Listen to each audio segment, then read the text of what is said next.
tratar de sintetizar la exposición en 3 puntos. Le agrego un cuarto al principio, que sería la baja de energía, en este caso la necesidad de ir a comer. Entonces vamos a tratar de ser un poco más sintético aún.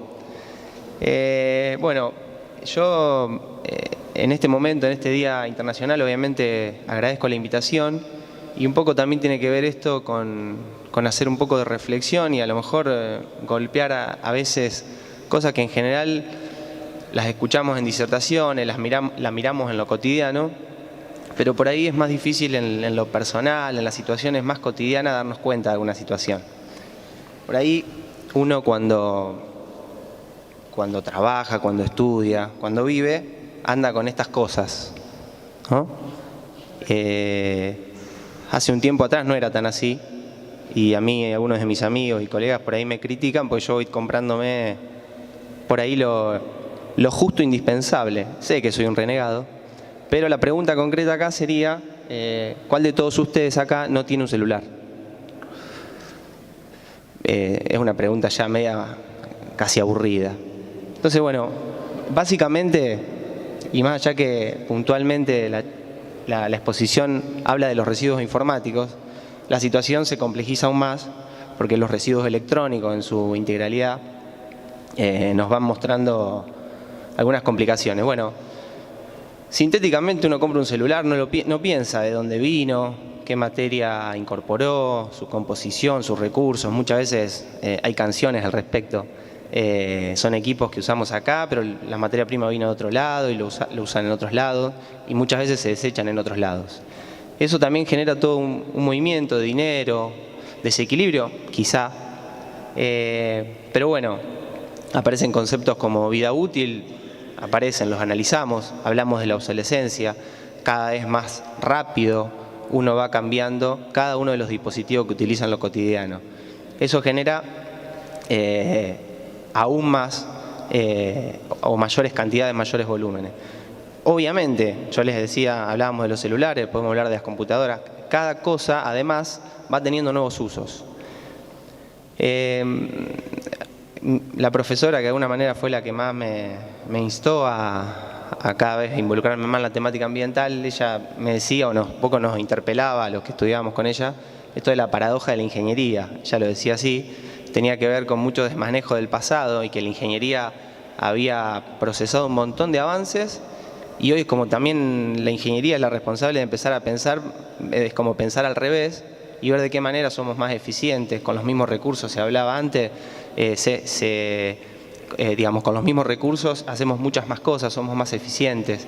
Es una gran paradoja. Y un poco acá, en otro momento, si quieren, se lo podemos dejar. Hay diferentes videos o documentales donde se muestra cómo los países más desarrollados llevan sus residuos a los países subdesarrollados. Hay documentales en África, en diferentes lugares.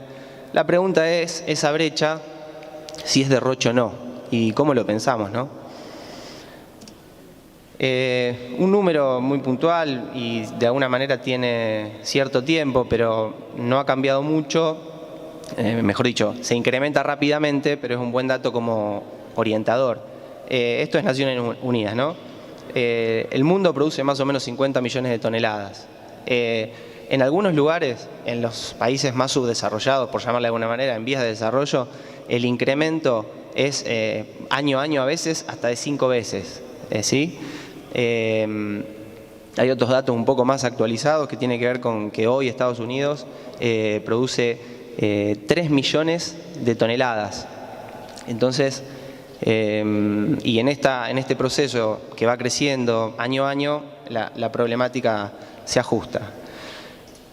Sintéticamente yo les voy a contar ahora muy puntualmente lo que hicimos en la facultad, y ya opera también como chivo, porque hoy casualmente también lo estamos haciendo, y al final les voy a dejar una reflexión, que por ahí la imagen a lo mejor puede ser choqueante, pero lo que intento hacer es un poco eso, generar algo de debate.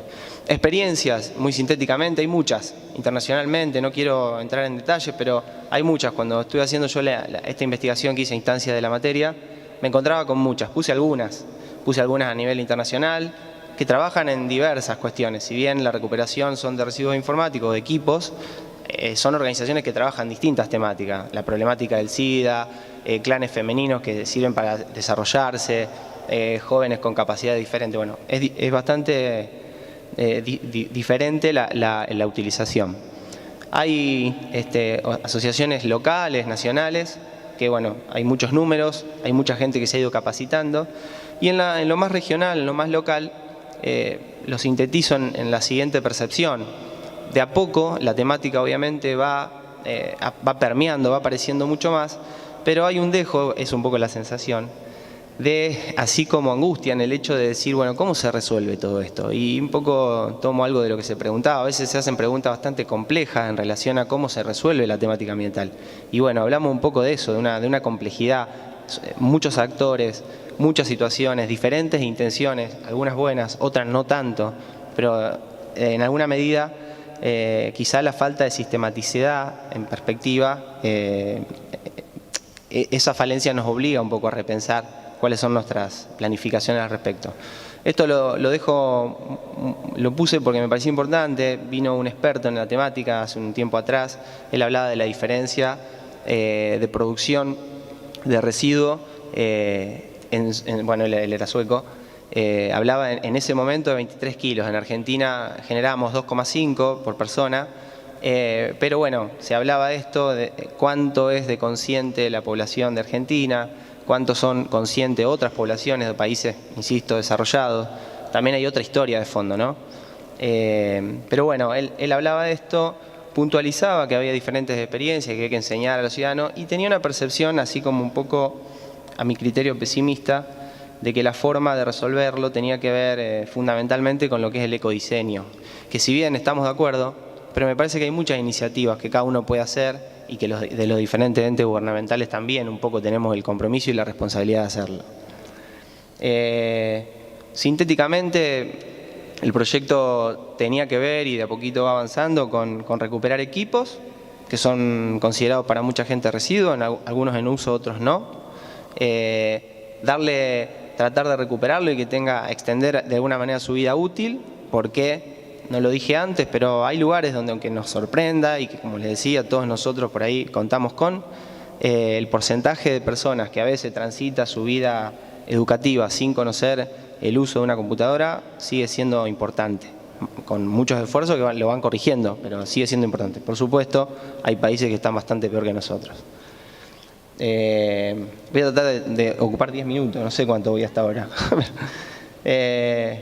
Bien, como les decía, tiene que ver con encontrar un lugar físico, trabajar con asociaciones que ya han hecho. De hecho, el Nodo Tau, que es un ejemplo, trabaja con chicos con capacidades diferentes de la localidad de San Lorenzo. A ellos les sirve mucho, además de recuperar un equipo, se estimulan y les ha servido muchísimo. Bueno, insisto, voy a ser bastante breve con los detalles, pero la jornada que nosotros desarrollamos es a modo de ejemplo. Hoy estamos llevando a cabo la tercera jornada, llamémosle así. Comenzamos el año pasado, el 5 de junio también, hicimos otra en octubre y ahora volvemos a hacer una. Nosotros queríamos mostrar un poco, la facultad o la universidad no tenía una disposición digamos, no tenía ninguna resolución para ver qué se hacía con los residuos informáticos. Entonces también eso era todo un tema. Fuimos avanzando y en concreto tampoco había un lugar donde uno pudiera llevar el equipamiento. Sí, el municipio empezó a trabajar la temática, probablemente hayan escuchado que en los centros municipales de distrito una vez al mes se hace una iniciativa que acopia exactamente en los diferentes distritos. La diferencia, más acá en el tiempo, es que ahora hay una cooperativa que trabaja, que empezó a funcionar, muy incipiente, hacen un desguace primario, digamos, lo que son metales, más que nada chapa y plástico, porque tiempo atrás todo eso se acopiaba y se llevaba a algunas empresas, fundamentalmente de Buenos Aires, que después hacían digamos así, exportábamos basura electrónica. Y bueno, esto es un número muy básico, cuánto fue lo que más o menos recuperamos y mostrar un poco la tasa. En nuestra facultad tiene más o menos 500 equipos en funcionamiento y hay una tasa de renovación entre 25 y 30 equipos en lo cotidiano. Puede haber obviamente fluctuaciones, pero básicamente cuando hablamos de esto empezamos a ver que los números, al menos en relación a la institución donde yo trabajo, nos empiezan a dar señales, ni que hablar.